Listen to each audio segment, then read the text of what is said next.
بسم اللہ الرحمن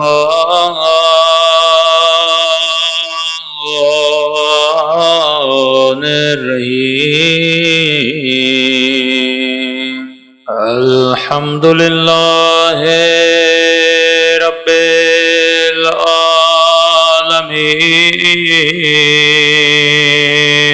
الحمد للہ کما هو اہلہ الصلاۃ والسلام علی سید المرسلین وخاتم نبیین ابی القاسم محمد صلی اللہ علیہ وعلی آلہ طیبین الطاہرین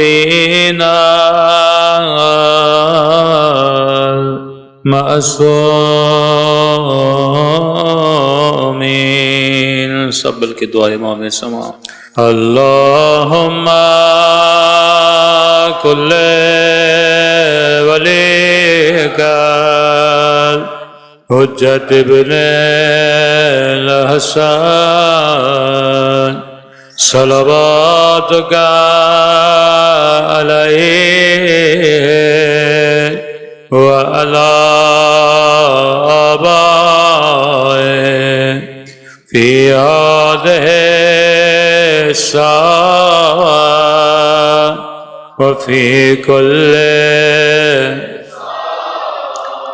وليا وحافظا وقائدا وناصرا ودلیلا وعنا حتی تسکنه ارضک طوعا وتمتعه فيها طويلا برحمتک یا ارحم الراحمین صلوات پڑھیں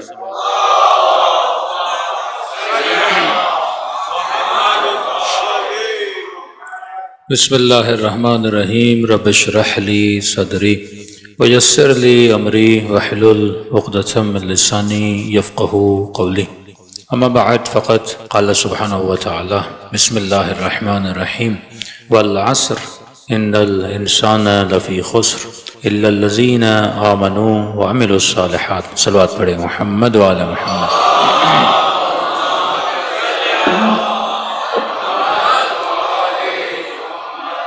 دعا ہے پروردگار عالم ہم سب کی عبادتوں کو اپنی بارگاہ میں قبول فرمائے اور جس مقصد زندگی اور حیات کی خاطر مجالس میں آتے ہیں خدا ان مقاصد میں بھی ہم سب کو کامیابی نصیب فرما دے۔ وقت کافی گزر چکا ہے اور کافی وقت سے میں بھی انتظار کر رہا تھا، کل کیونکہ ہماری فلائٹ بھی ہے نکلنا بھی ہے اور آج مسلسل یہ 5ویں مجلس میں آپ کے سامنے قسم کھاؤں آپ میرے سامنے قسم کھائیں تو قسم یقین دلانے کے لیے، اور سوال یہ ہے کہ خدا تو اصدق الصادقین ہے، وہ کیوں قسمیں کھا رہا ہے؟ کبھی کہا مجھے قسم ہے سورج کی، کبھی کہا مجھے قسم ہے چاند کی، کبھی کہا مجھے قسم ہے وقت کی۔ والعصر اکثر ترجمہ ہم یہ کرتے ہیں کہ قسم ہے وقت کی، حالانکہ یہ ترجمہ غلط ہے۔ کبھی کہا والفجر، تو اس کا ترجمہ ہم کیا کریں؟ کبھی کہا والعصر، فرمایا قسم ہے وقت کی۔ کون سا وقت؟ عصر کا وقت۔ قسم ہے وقت کی، کون سا وقت؟ فجر کا۔ کبھی نہیں کہا والظہر، یا فجر کی قسم کھائی یا عصر کی قسم کھائی۔ عصر وقت نہیں پر وقت کا ایک خاص حصہ ہے، فجر بھی وقت کا ایک خاص حصہ ہے۔ آپ صبح بھی مجلس سن سکتے ہیں، دوپہر کو بھی مجلس سن سکتے ہیں۔ اس وقت رات کے 3:30 بجنے والے ہیں، آپ مجلس سن رہے ہیں؟ کیا ہر وقت میں جب میں مجلس سنتا ہوں اس کی فضیلت ایک ہے؟ رات کے 3 بجے سنو گے اس کی ایک الگ اہمیت، دوپہر 11 بجے سنو گے اس کی ایک الگ اہمیت۔ اسلام میں وقت کی بڑی قدر و قیمت ہے۔ رات تو رات ہے، لیکن شب قدر میں پڑھی گئی نماز کا اتنا اجر کیوں ہے؟ دن تو دن ہے، لیکن عرفہ کے دن حسین کی زیارت کا اتنا ثواب کیوں ہے؟ ہفتے کے سارے دن دن ہیں، لیکن جمعے کا غسل کا اتنا ثواب کیوں ہے؟ شب عاشور زیارت عاشورہ پڑھنے کا اتنا ثواب کیوں ہے؟ یہ مت سمجھو کہ وقت ایسے ہی بنا۔ وقت کے اندر وہ خاص جو لمحہ ہوتا ہے، اس لمحے کچھ پردے ہٹائے جاتے ہیں، اور وہ بڑا بندہ، مطلب آپ ایسے سمجھیں کہ آپ صدیوں کا سفر دنوں میں طے کر سکتے ہیں اگر خاص وقت میں بندہ ایک خاص کام کرے۔ کیوں آغا مرعشی نجفی کہتے ہیں ہم نے نہیں دیکھا، خود ایک عارف تھے، وہ پہنچی ہوئی شخصیت تھی، کہ ہم نے نہیں دیکھا دنیا میں کوئی بندہ کسی مقام پہ پہنچا ہو اور وہ نماز شب نہ پڑھتا ہو، کہ ہم نے نہیں دیکھا۔ اور وہی وصیت امام حسین کے بہن زینب، حسین کو نماز شب میں یاد رکھ، صبح کی نماز کا نہیں، کہ نماز شب، تہجد کا وقت، یہ وقت بڑا اہم ہے۔ اور سائنٹیفکلی یہ ثابت ہوا کہ سب سے زیادہ آکسیجن جس وقت میں پائی جاتی ہے وہ وقت تہجد ہے۔ یہ جتنے اسپورٹ مین ہیں، پرسنالٹیز ہیں، آپ ان سے پوچھئے وہ کب آ کر ورزش کرتے ہیں، اکثر کہتے ہیں ہم صبح 4 بجے 3:30 بجے۔ یہ خاص وقت ہے جب آسمانی پردوں کو کھولا جاتا ہے۔ شاعروں سے پوچھو گے نا کہ شعری الہام تمہارے اوپر کب ہوتا ہے، کہتے ہیں تہجد کے وقت۔ سچے خواب اور صادق خوابوں کا پوچھو گے نا کب ہوتے ہیں، کہیں گے تہجد کے وقت میں۔ کیوں؟ کیونکہ اس وقت دنیا سو رہی ہوتی ہے، اور خدا دیکھتا ہے کہ دنیا سو رہی ہے، میرا ایک بندہ اٹھ کے میرے پاس آیا ہے۔ اللہ واحد ہے، وحید ہے، وحدہ لا شریک ہے۔ خدا کو وحدت بڑی پسند ہے۔ جب ہم کثرت سے نکل کے وحدت میں آتے، اعتکاف اجر بڑا ہے۔ جب تم لوگوں میں ہوتے ہو تو لوگوں کی محبتوں میں ہوتے ہو۔ میں مجلس پڑھ رہا ہوں، اس کے چہرے کو دیکھوں گا، اس کے چہرے کو دیکھوں گا، لوگوں کے چہروں کو آپس میں دیکھوں گا، فلاں بندہ کیسا، فلاں بندہ کیسا۔ جب ہم کثرت میں ہوتے ہیں تو کثرت میں غفلت بہت ہوتی ہے۔ بازار میں گیا کہ بازار میں مومن کم جاتا ہے، مکروہ ہے، کیوں؟ کثرت بہت ہے۔ کثرت خواہش پیدا کرتی ہے، کثرت یعنی میکسیمم چیزیں وہاں ہوتی ہیں۔ کہ جب تک ضرورت نہیں بازار نہ جاؤ۔ کہ نہیں مولانا ایسے ہی گھومنے گیا، میں نے کہا جاؤ گے خالی ہاتھ نہیں آؤ، کچھ نہ کچھ لے کر آؤ۔ بازار ضرورت پیدا کرتا۔ میں نے کہا یہ اتنے بڑے بڑے مال جن لوگوں نے بنائے وہ پاگل تھوڑی تھے، اے سی بھی لگایا، فری میں واش روم بھی بنائے، پانی بھی ہے۔ کئی لوگ کہتے ہیں مولانا گرمی لگتی ہے مال چلے جاتے ہیں، ٹائم بتا دیتے ہیں، گھر میں اے سی نہیں۔ میں نے کہا وہ پاگل ہے، 24 گھنٹہ مال کھولا ہوا ہے، اور دن کے گرم ترین آورز میں اس نے تمہارے لیے ایسی بھی لگائی ہے۔ اسے پتا ہے یہ کچھ لینے کی نیت نہ بھی کرے، لیکن جب میرے بازار میں آئے گا تو خالی ہاتھ نہیں جائے گا، لے کر جائے گا۔ ایک بازار شیطان لگاتا ہے، ایک بازار حسین لگاتا ہے، یہاں بھی۔ لیکن جب حسین کے حسن کی بازار سے گزرا، خریدار بنا کے نہیں بنا۔ وہاب قلبی مسلمان نہیں، مسیحی ہے۔ بس قافلہ ٹکرایا، 1-2 دن امام حسین کے ساتھ سفر کیا۔ ماں نے کہا ہم کس دنیا میں رہ رہے تھے، اصل زندگی تو حسین جینا سکھا رہے ہیں۔ سب کچھ چھوڑا، آ گیا امام حسین کے پاس۔ یہ میرا انتخاب ہے، میں کس بازار میں رہنا چاہتا ہوں، یہ میرا انتخاب ہے۔ رات کے اندھیروں میں سب سے زیادہ گناہ بھی ہوتا ہے، رات کے اندھیروں میں سب سے زیادہ معراج بھی ہوتا ہے۔ یہ تیرا فیصلہ ہے، تو اپنے وقت کو کس معشوق کے ساتھ گزارنا چاہتا ہے، کس محبوب کے ساتھ بتانا چاہتا ہے، یہ تیرا انتخاب ہے۔ مولا زین العابدین اپنی اندھیری راتوں کو کہاں گزار رہے ہیں؟ صلی اللہ علیہ وسلم۔ خدا کو وحدت پسند ہے، وہ وحدت مکانی ہو، وحدت زمانی ہو، کہ تو جو زمانے سے خود کو توڑ کے 1 گھنٹہ تنہائی میں آتا ہے، اس وقت اللہ کے ساتھ ایک ربط بنتا ہے۔ وہ عشق، وہ محبت تمہارے دل میں آ جاتی ہے، جو عشق اہل بیت کے وجود میں پایا جاتا ہے۔ اب کہا والعصر، مجھے قسم ہے عصر کی۔ عصر کیا ہے؟ وقت کا خاص حصہ۔ فجر وقت کا خاص حصہ۔ ابھی فجر قریب ہے، ظہر جیسے ڈھلے گی، مغرب سے پہلے کا جو وقت ہوتا ہے 1 گھنٹہ عصر کا ہوتا ہے۔ فرمایا مجھے قسم ہے عصر کی۔ کون سا وقت؟ عصر اور فجر میں خوبی ہے، خوبی یہ ہے کہ فجر بھی بہت جلدی گزر جاتا ہے، عصر بھی بہت جلدی گزر جاتا ہے۔ ترجمہ یہ ہوگا مجھے قسم ہے اس وقت کی جو بہت جلدی گزر جاتا ہے۔ پھر مولا علی تشریح کرتے ہیں، وہاں فرماتے ہیں 50 سال کے بوڑھے سے پوچھو زندگی کیسے گزری، کہے گا خواب کی طرح۔ 25 سال کے جوان سے پوچھو زندگی کیسے گزری، کہے گا خواب کی طرح۔ کہا اس خواب کی خاطر علی کے دامن کو نہ چھوڑنا۔ عاشور کا دن ایک دن تھا، گھنٹوں میں گنا جائے تو جنگ صبح سے شروع ہوئی اور تقریباً دوپہر کے 2-3 بجے جنگ کا خاتمہ ہو چکا تھا۔ اصحاب امام حسین سب شہید ہو چکے۔ عصر عاشور تک امام حسین کی شہادت نے طول پکڑا، وہ اس لیے کیونکہ مولا جنگ لڑتے تھے پھر خیموں میں آتے۔ لشکر یزید کا سپاہی کہتا ہے جب حسین لڑتے تھے بار بار خیموں کی طرف مڑ کے دے، کیونکہ اب کوئی سہارا بچا نہیں تھا۔ بیبیاں خیموں کے باہر منظر دیکھ رہی تھیں، پھر صدائیں بلند ہوتی تھی حسین چلے گئے، پھر مولا آتے تھے تاکہ آسرا ملے۔ جب آخری بار آئے تو یہ بتا کر گئے اب حسین واپس نہیں آئے۔ ایک سخت وقت تھا لیکن بی بی زینب نے گزارا، امام سجاد نے گزارا۔ اللہ کا وعدہ ہے سختیوں کے بعد ان مع العسر یسرا۔ یسر اہل بیت کب آئے گا؟ جب حجت خدا کا ظہور۔ صلوات پڑھے مولا کی شان۔ جب امام کا ظہور ہوگا یہ اہل بیت کی خوشیوں کے دنوں، جب مقصد کائنات مقصد خلقت پورا ہوگا۔ اب اس ظہور کے لیے کربلا کا ہونا ضروری تھا۔ اگر کربلا نہ ہوتی، آج ہمارے پاس ایک سانچہ ایک معیار نہ ہوتا، میں کس طرح تولتا کہ میں کہاں کھڑا ہوں، تو کربلا بنی تاکہ ایک سانچہ بنے، تاکہ زمانے میں لوگ خود کو تول سکیں کہ میں کس طرف کھڑا ہوں۔ کربلا بنی تو صفات کربلا بنی، کربلا بنی تو اظہار کا جذبہ بنا، کربلا بنی تو صبر کا مفہوم بنا، کربلا بنی تو بہن کا بھائی سے پیار بنا۔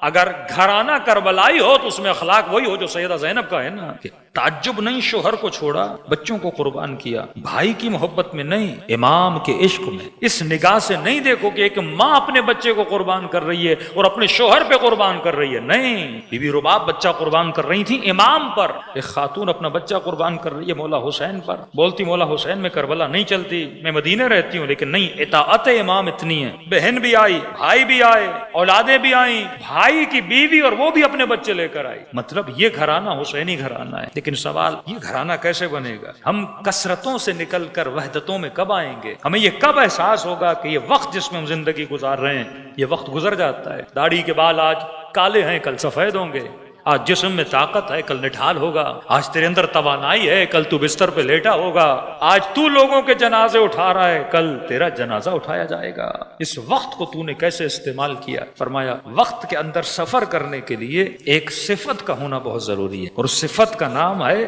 استقامت۔ آج کمی استقامت کی ہے کہ بندے کے اندر ثبات قدمی نہیں ہے، جوان ہے غصے پہ کنٹرول نہیں، جوان ہے شہوت پہ کنٹرول نہیں، جوان ہے اپنی زبان پہ کنٹرول، یعنی ثابت قدمی اس کے وجود میں نہیں ہے۔ مولا علی کے سر پہ ضرورت لگی، مولا کو لایا گیا اپنے گھر کے اندر، گھر میں کئی کمرے تھے، اصحاب علی کو پتا چلا کہ مولا کائنات کے سر پہ ضرورت لگی، اتنا زخم گہرا تھا کہ کہتے ہیں جو کپڑا امام کے پیشانی پر تھا اس کا رنگ زرد ہو، اتنا زہر تھا۔ حکیم آیا، حکیم نے چیک کیا، امام حسن کو کا زہر پھیل چکا ہے، مطلب جس نے خدا حافظی کرنی علی سے کر لے، یہ بس چند گھنٹوں کا دیدار ہے، اس کے بعد علی تمہارے بیچ میں نہیں رہے۔ کمرے میں امام حسن بیٹھے ہیں، دوسرے کمروں میں اصحاب کو پتا چلا، عاشقوں کو پتا چلا، سارے آ کے کمروں میں بیٹھ گئے، مولا بستر پر ہیں، آنکھیں بند ہیں، زخم گہرا ہے، اتنے میں اصحاب علی نے رونا شروع۔ جب پتا چلا حکیم نے کہا علی تھوڑی دیر کے مہمان، کا مطلب آج کے بعد علی کو نہیں دیکھیں گے، آج کے بعد علی کے خطبے سننے کو نہیں ملیں گے، آج کے بعد علی کے پیچھے نماز نصیب نہیں ہوگی، کہ نہیں علی چند گھنٹوں کے مہمان ہیں۔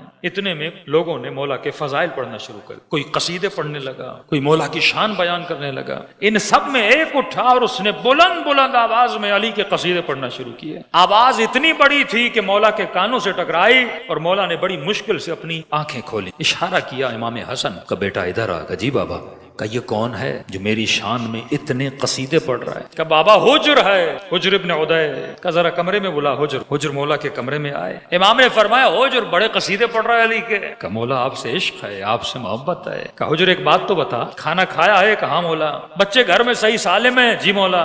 بیوی گھر میں ہے؟ جی مولا۔ کوئی پریشانی نہیں مولا؟ الحمدللہ، بس یہی پریشانی کے لیے ہمارے درمیان سے جا رہے ہیں۔ کہ حجر آج تو میرے قصیدے پڑھ رہا ہے جبکہ پیٹ بھی بھرا ہوا ہے، بچوں کے سروں پہ چھت بھی ہے، بدن بھی صحیح سالم ہے، دکھ ہے تکلیف ہے، علی کے قصیدے پڑھ رہا ہے۔ یہ بتا جب کبھی ایسا دن آئے تو بھوکا ہو، بچوں کی جان خطرے میں ہو، کیا اس وقت بھی علی کے فضائل ایسے ہی پڑھے گا؟ ثبات قدمی، دل کی دھڑکن چلتی ہے نا اوپر نیچے، مومن کا عمل ثابت ہوتا ہے، یہ نہیں آج نیچے کل اوپر پھر نیچے پھر اوپر، نہیں۔ حجر تیری جو عقیدت میرے ساتھ ہے ہمیشہ ویسی رہے گی، کل جان کو خطرہ ہو، بچوں کو خطرہ ہو، چھت تیرے سر سے چھین لی جائے تو حجر نے جملے کہے کہ مولا واللہ لو قطعت عربا عربا، خدا کی قسم ہے اگر تلوار سے جسم کو ٹکڑے ٹکڑے بھی کر دیا جائے، جیسے آج فضائل پڑھ رہا ہوں ویسے کل بھی پڑھوں گا۔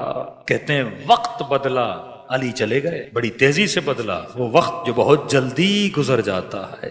ان الانسان لفی خسر، انسان خسارے میں آئے، الا الذین آمنوا، بس وہ کامیاب رہیں گے اس وقت میں جو صاحبان ایمان ہے۔ لیکن صرف ایمان نہیں، حجر کا علی پر ایمان تھا، آمنوا وعملوا الصالحات، ایمان بھی لایا لیکن ساتھ ساتھ جہاں جہاں قرآن میں آمنو ہے آگے عملوا الصالحات ہے، آمنو ہے عملوا الصالحات ہے۔ ہم یہی مسلمانوں کو سمجھاتے سمجھاتے تھک گئے، بھائی ایمان لایا تھا عمل صالح بھی تھا کہ نہیں؟ ہم نے صرف آمنو کو پکڑا، ایمان لایا، ایمان بھائی عمل صالح ہو کہ عمل صالح ہے کہ نہیں؟ قرآن کہتا ہے وقت کی قسم ہے، ایمان لائے ساتھ میں عمل صالح کرے، وہ خسارے میں ہیں۔ ایمان لایا پر عمل صالح نہ کیا، وقت بدلا۔ حاکم شام کے سپاہیوں نے حجر کو پکڑا، کھڈا کھودا، آگ جلائی، کہ حجر سر قلم کر دیں گے تیرا، ایک شرط پہ تیری جان کو معاف کریں گے گا، کیا؟ کہ علی کے لیے گستاخی کرو، سب و شتم کرو، علی پہ برا بھلا بولو، کہ سر کٹا دوں گا پر علی کو برا بھلا نہیں کہوں، کہ حجر آگ دیکھ رہے ہو زندہ زندہ جلا دیں گے، کہ پرواہ نہیں علی کو برا بھلا نہیں کہوں گا، کہ بچوں کو قتل کر دیں گے، 2 بیٹے تھے دونوں کے سر قلم کر دیں گے، کہ پرواہ نہیں علی کو برا بھلا نہیں کہوں گا، کہ اتنے یقین کیوں ہے تیرا علی پر؟ کہ مجھے وہ وقت یاد آ گیا جب علی کے قصیدے پڑھ رہا تھا، کہ حجر اس وقت کیا کرے گا؟ میں نے علی سے وعدہ کیا تھا اگر جسم ٹکڑے ٹکڑے بھی ہو جائے مولا آپ کی شان میں کبھی گستاخی نہیں کرو۔ لیکن مقام تعجب یہ تھا کہ حجر مار دیں گے، بیٹوں کو مار دیں گے، کم مار، کہ ظالم نے تلوار نکالی اور جناب حجر کو شہید کرنے کے لیے آگے بڑھا، تو حجر نے کہا پہلے میرے جوان بیٹوں کے سر قلم کرو۔ کہا بڑا ظالم باپ ہے، بندہ کہے گا خود مروں بیٹوں کا مرنا نہ دیکھوں، اپنی جان بندہ اولادوں پہ قرب، تو کیسا والد ہے کہ بچوں کو مرتا ہوا دیکھنا چاہتا ہے؟ کہ مسئلہ یہ نہیں اولاد سے محبت نہیں، مسئلہ یہ نہیں کہ بچوں کا مرنا دیکھنا مجھے پسند ہے، مجھے ڈر ہے کہیں میرا مرنا دیکھیں اور علی کا دامن نہ چھوڑ دیں۔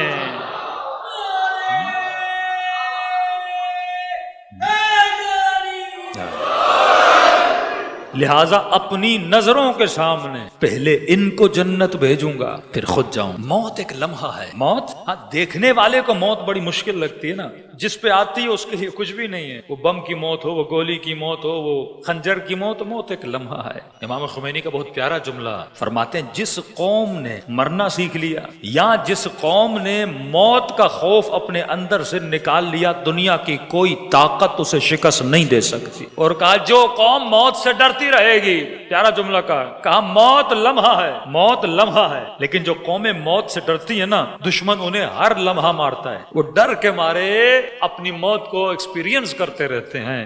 لیکن جس کے اندر ثبات قدم ہے، حجر ثابت قدم تھا، عقیدے کا مضبوط تھا، اصولوں کا مضبوط تھا۔ امام حسین کا سر کٹتا ہے تو کٹ جائے، پر حسین اپنے اصولوں کے خلاف نہیں جائے گا۔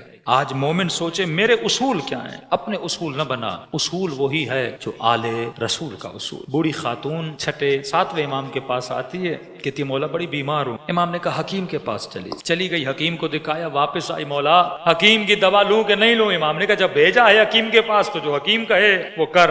کہ مولا ایک مسئلہ ہے، کیا؟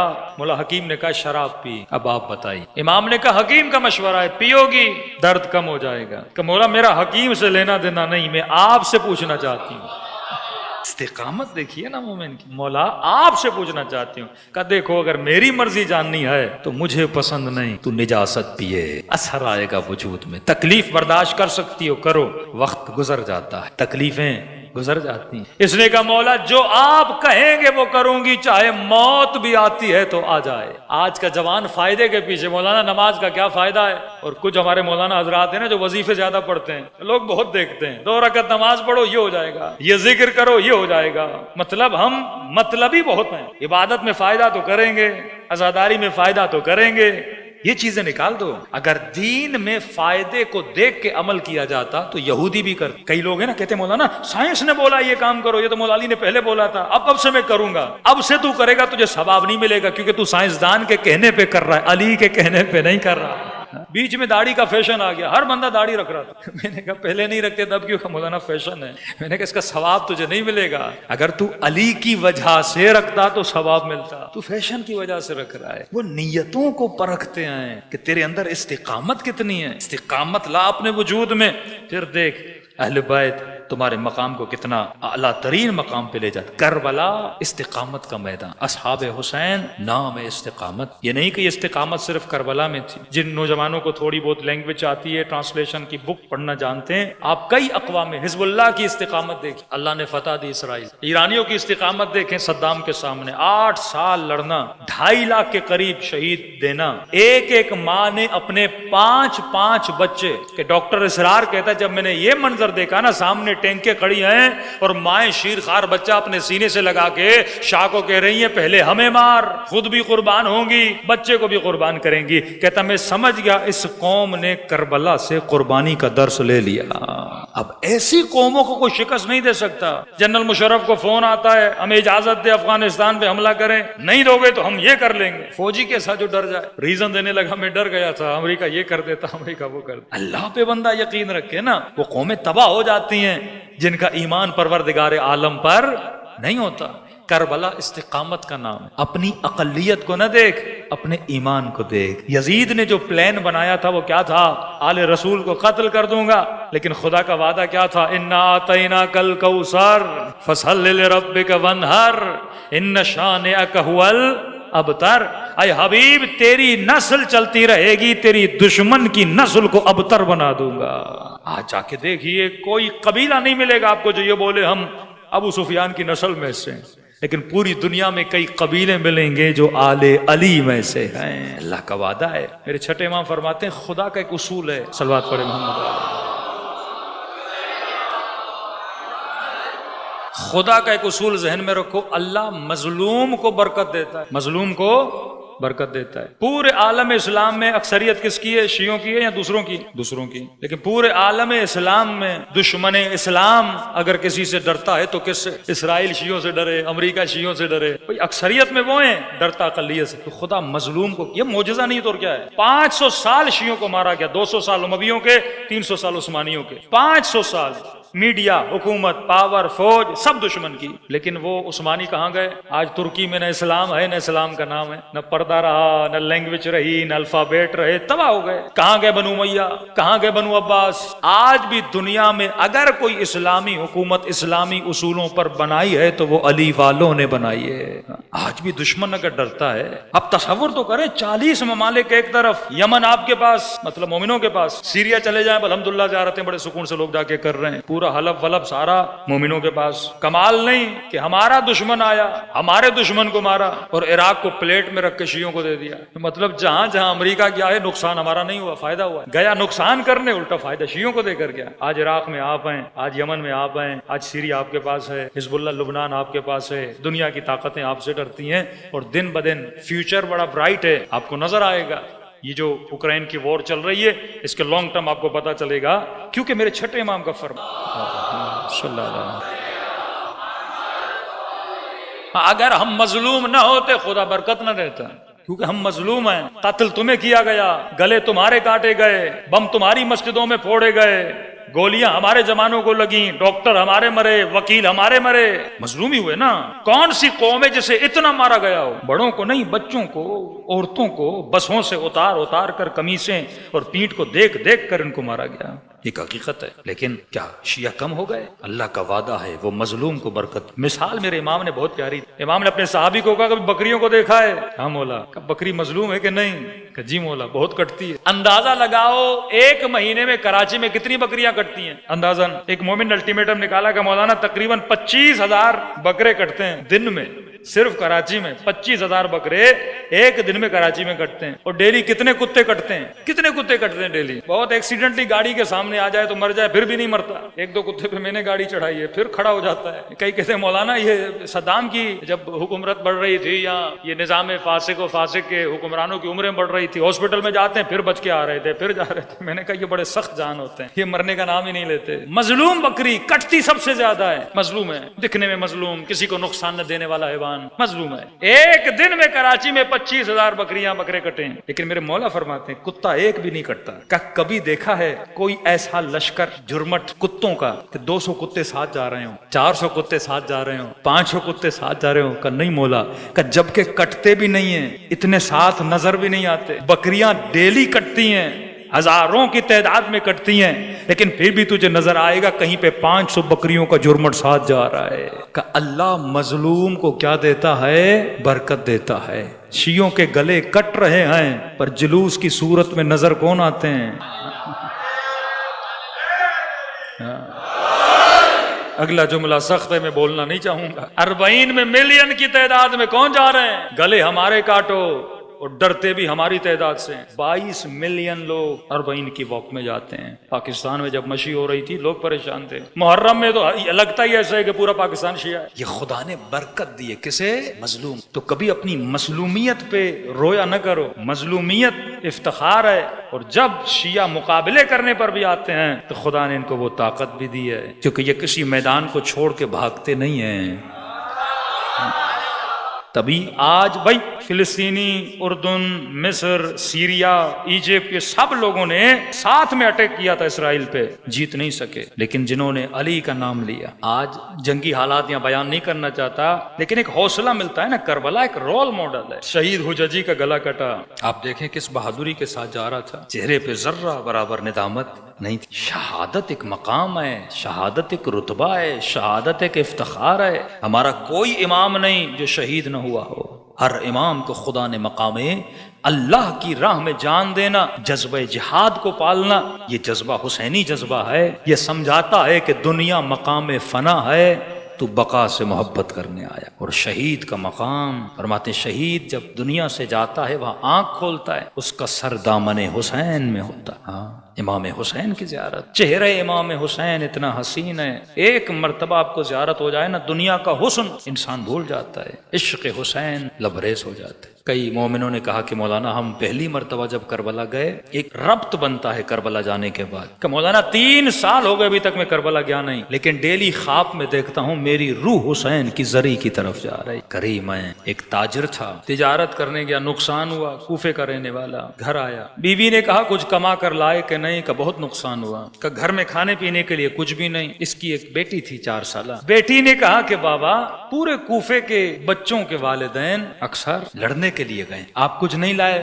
کہ بیٹا کچھ بچا نہیں, نقصان ہوا. کہ بابا سننے میں آیا ہے ایک باغی آیا ہے, جو بھی اسے مارے گا نا تلوار کے وزن کے برابر سونا. بیوی سے کہا کیا مارے گا؟ پتا نہیں, لشکر جوک در جوک جا رہے ہیں, یہیں کوفے کے نزدیک ایک جگہ ہے وہاں. کہا تو بھی جا, جلدی کر, وقت کا حاکم پیسے دے گا, تنگ دستی میں مر رہے ہیں. کہتا ہے گھوڑے پہ سوار ہوا, سیدھا جا کے میں کربلا. جب پہنچا یہ ظہر عاشور کا وقت گزر چکا تھا. میں نے دیکھا لاشیں ہی لاشیں, جوانوں کی لاشیں بکھری ہوئی ہیں, کوئی لاشا صحیح سالم نہیں تھا. ایک لوگوں کا ہجوم ہے جو بلند بلند آواز سے کہہ رہے ہیں اس باغی کو مارو. میں نے دیکھا ایک بندہ اس ہجوم کے بیچ کا, جسے پتھر ملتا تھا وہ پتھر مارتا, جسے نیزہ ملتا تھا وہ نیزہ مارتا تھا. کہ جیسے بھوکے کتے کسی شکار پہ چھپٹتے ہیں نا, ویسے سب ایک بندے پہ حملہ کر رہے تھے. میں نے کسی سے کہا کیا کر رہے ہو؟ کہ جو مارے گا اسے حاکم انعام دے گا. کہتا میں بھی اس بھیڑ کے بیچ میں گھسا, جرت نہیں تھی کوئی اس کے قریب جائے. دور سے کوئی نیزہ پھینکتا تھا, کوئی پتھر مارتا تھا, کوئی تیر مارتا تھا.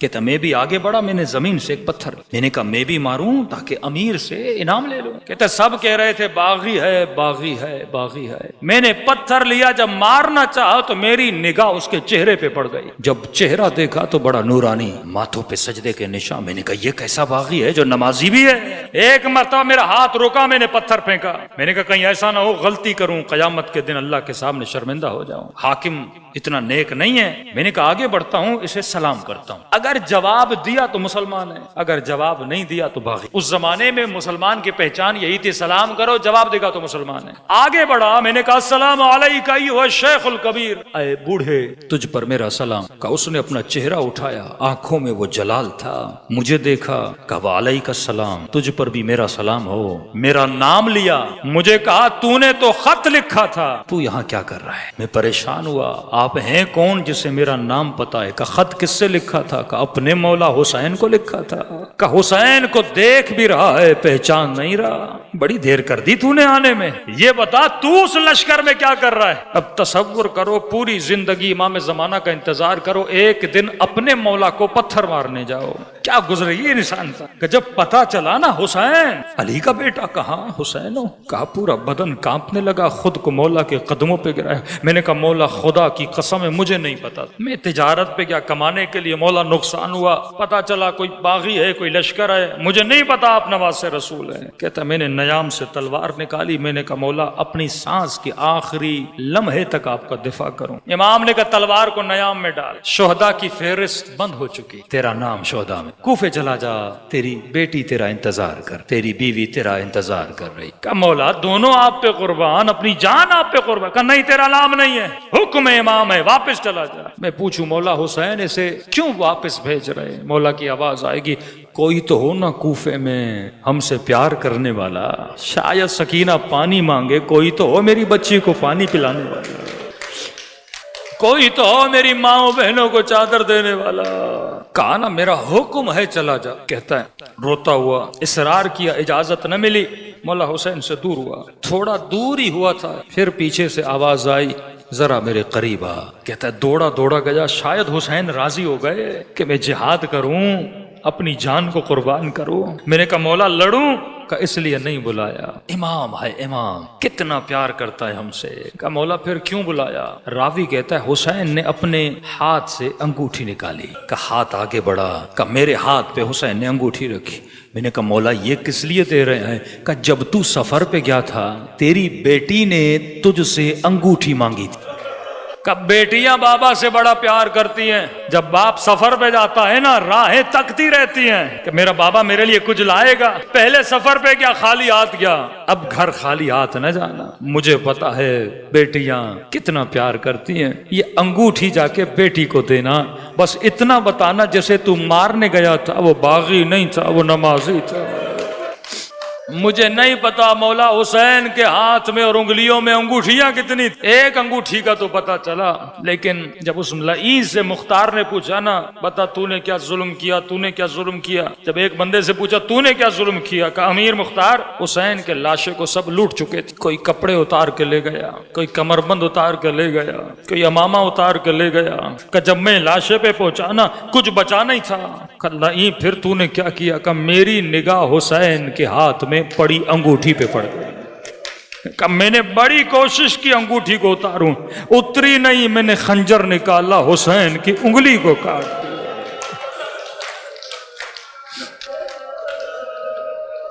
اللہ جانے 4 سالہ بچی نے بابا کے کٹے ہوئے ہاتھ کو کیسے دیکھا ہوگا۔ ایسے سکینہ دنیا سے نہیں گئی۔ بی بی زینب فرماتی ہے جب میں گودی قتل گاہ میں گئی میں نے عجیب منظر دیکھا کہ سکینہ اپنا سر بابا کی کٹی گردن پہ رکھ کے سو رہی ہے۔ کہتی ہے میں نے بھی حسین کو نہیں پہچانا، کیونکہ بدن یا سر سے پہچانا جاتا ہے یا کپڑوں سے، دونوں چیزیں حسین کی لوٹ لی گئی تھی۔ سکینہ ہوش میں آئی، میں نے کہا سکینہ تو نے بابا کو کیسے پہچانا؟ بدن پہ لباس نہیں تھا، سر موجود نہیں تھا۔ کہ پھپھی اماں میں نے لاشیں بڑی ڈھونڈی، کہیں بابا نظر نہیں آئے، میں نے روکے کہ بابا تیری یتیمہ بچی آ گئی۔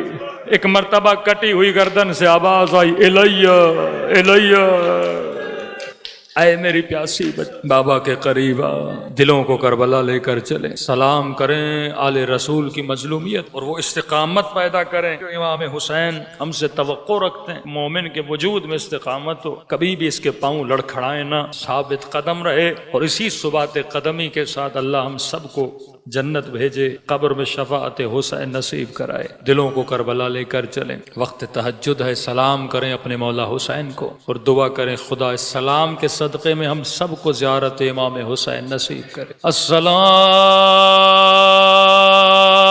علی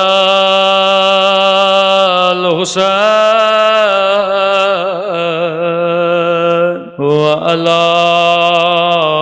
علی ابن الحسین وعلی اولاد الحسین وعلی اصحاب السلام علی الحسین وعلى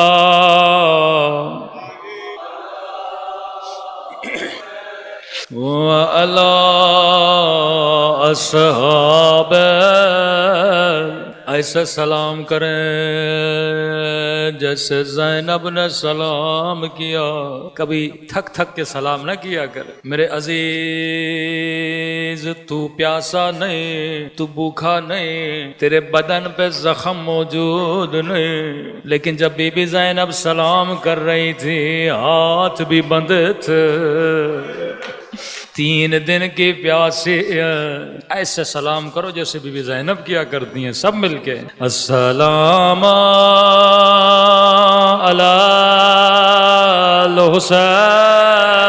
الحسین وعلی علی ابن وعلی اولاد وعلی اصحاب. میرا سلام ہو سکینہ کی یتیم پہ، میرا سلام ہو سکینہ کے زخمی کانوں پہ، میرا سلام ہو سکینہ کے زخمی رخساروں پہ. جب جب بابا کو دیکھتی تھی رو کے کہتی تھی بابا میرے غریب بابا، بابا ذرا اپنی آنکھوں کو کھولو، ذرا سکینہ کو دیکھو. باپ کبھی بیٹی سے شرمایا نہیں کرتا. فارسی کے چند شعر ہیں. بچی بابا سے کیا باتیں کر رہی. روکے گا پدر جان منین غسرا بکھے گویا. بابا میں اپنے دکھوں کو کسے بتاؤں، بابا میں اپنے زخمی کان کسے دکھاؤں، بابا میں اپنے زخمی رخسار کسے دکھاؤں. پدر جان منین غسرا بکھے گویا، بجائے تماشا سرت را ببوسا. بابا میں تیرے سر کو دیکھ بھی رہی ہوں لیکن تیرے سر کو گود میں لے نہیں سکتے.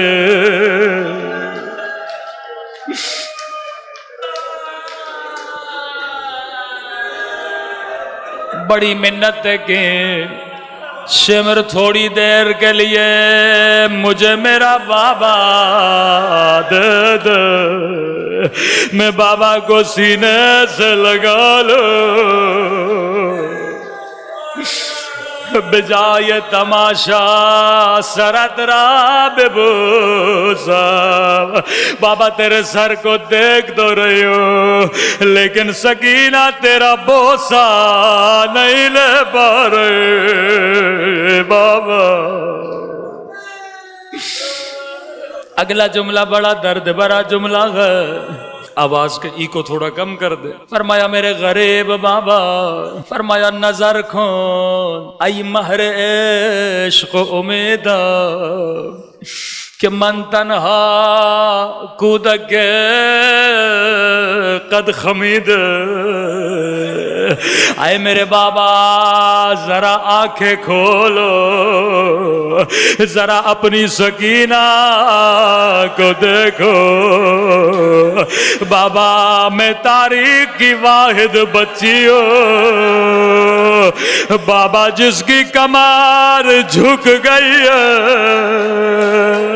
بابا میں نے سنا تھا دادی زہرا کی کمر جوانی میں وہ جھک گئے تھے. او بابا میری کمر بچپنے میں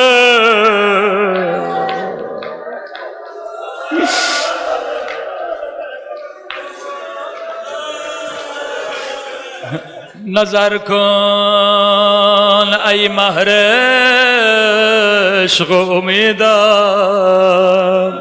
کہ من تنہا کودک قد خمید، میں واحد بچی ہوں جس کی کمر جھک گئے۔ اللہ جانے ظالم نے کس طرح مارا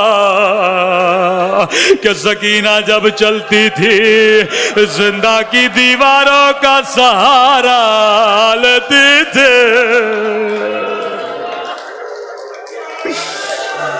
بچپن میں بڑھاپا آیا تھا، اگلا جملہ اس سے بھی درد بھرا جملہ، بابا جان نظر کن ای مہر عشق و امید، بابا تھوڑی دیر کے لیے آنکھیں تو کھولو، کیا سکینہ سے ناراض ہو؟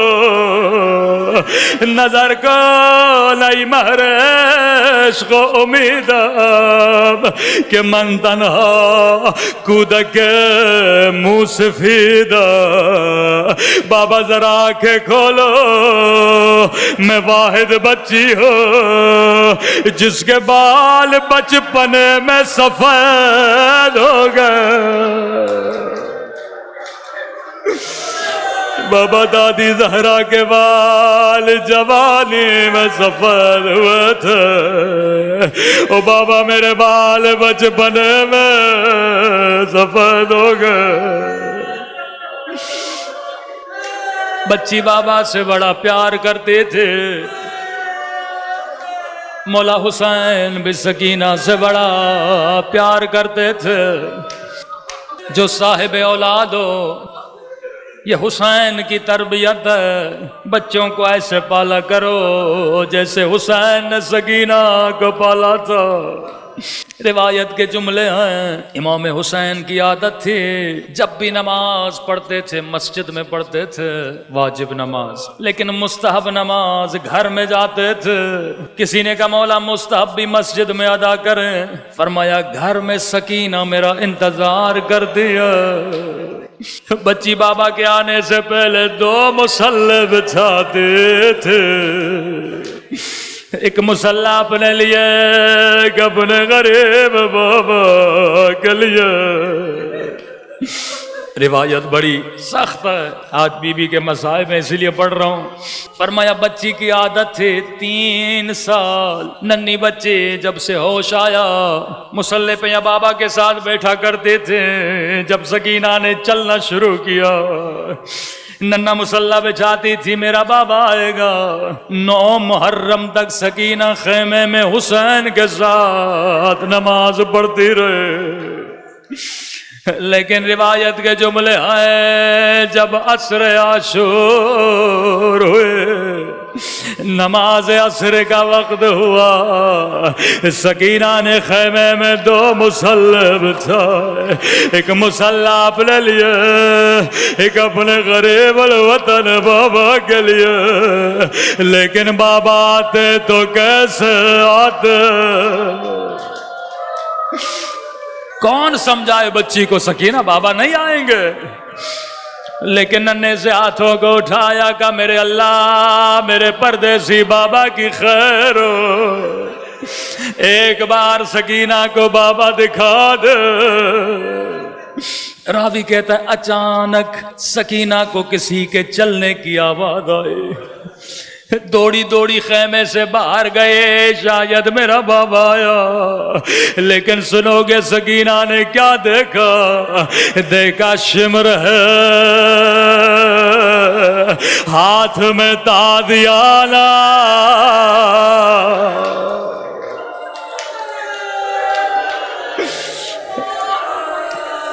وہ ظلم کیے جس کی مثال تاریخ میں نہیں ملتی۔ لئی نے دیکھا 4 سالہ بچی دوڑی دوڑی خیمے سے آئی ہے، لئی کہتا ہے سکینہ کس کا انتظار کر رہی ہو؟ کہا بڑی دیر سے میرا بابا نہیں آیا۔ کہا سکینہ کیا بابا کو دیکھنا چاہتی ہو؟ کہا دوپہر سے بابا کا انتظار کر رہی ہو۔ اب ظالم و ظلم کیا جس کی مثال تاریخ میں نہیں ملتے۔ راوی کہتا ہے جیسے کہ بابا کو دیکھنا چاہتی ہوں۔ کہا لئی کے ہاتھوں میں حسین کا کٹا ہوا سر تھا، سر کو سکینہ کی طرف پھینک دیا۔ او یہ شمر تیرے ہاتھ کٹ جاتے تو میرے مولا کا سر نہ پھینکتا۔ بچی بابا بابا کرتے سر کی طرف دوڑے۔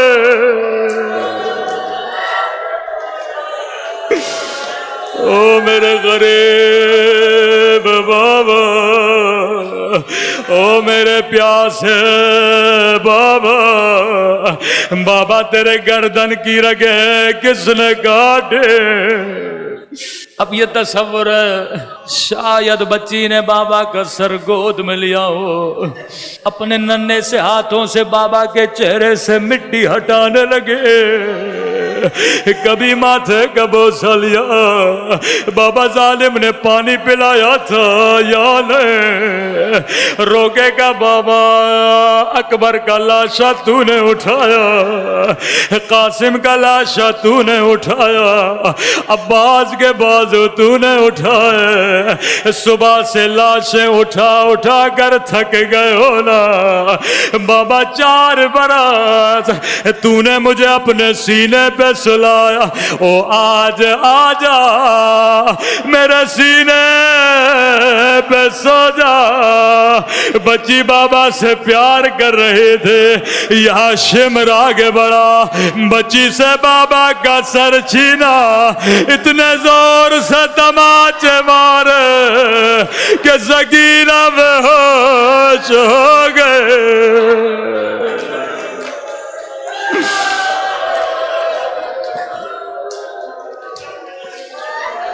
خیموں کو آگ لگ گئے، یہ ننھی بچی خیموں میں بے ہوش پڑی۔ بی بی زینب ڈھونڈتے ڈھونڈتے خیمے میں پہنچی، کیا دیکھا ننھی بچی زمین پہ لیٹی ہے، کانوں سے خون جاری ہے، رخساروں پہ نیلے نشان ہے۔ سکینہ کا سر گود میں رکھا کہ اٹھو سکینہ۔ بچی کی آنکھیں کھلے، پپھی سے یہ نہیں کہا پپھی اماں شمر نے مجھے تماچے مارے، یہ نہیں کہا پپھی اماں میرا بابا مارا گیا، یہ نہیں کہا پپھی اماں میرا اکبر کہاں ہے۔ قدیمی مومنوں سنو، سکینہ نے پہلا سوال کیا کیا؟ روایت کے جملے ہیں جیسے نگاہ زینب پہ پڑے، بابا کا نہیں پوچھا، اپنے زخموں کا نہیں بتایا، پہلا سوال کیا پپھی اماں آپ کی چادر کہاں ہے؟ زینب نے کہا سکینہ جو شمر تیرے در لے گیا اور میری چادر بھی لے گیا۔ ماتم حسین